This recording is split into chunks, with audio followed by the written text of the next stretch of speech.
Après la pluie, le beau temps, ce qui devrait rendre le sourire à plus d'un. Mais pourtant, ils ne sont pas tous heureux. Thierry est en vacances depuis 2 semaines et repart ce soir la carte postale de la Polynésie. Il n'en a pas du tout profité. Vous avez vécu un peu cette semaine d'intempéries ici en Polynésie. Vous êtes un peu déçu?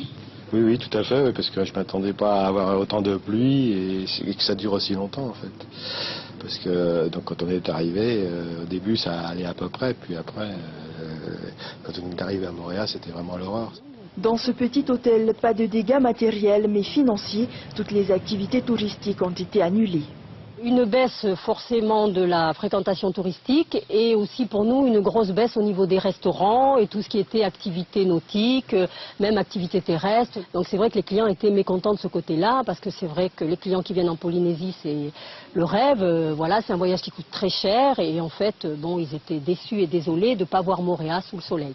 Les prestataires de services, eux, ont décidé de ne pas chômer. Le parcours du Belvédère était toujours accessible, autant en profiter pour faire tourner l'activité. Mes confrères ont décidé tout de même de faire visiter la route des ananas aux touristes la semaine dernière. Elle était boueuse mais praticable.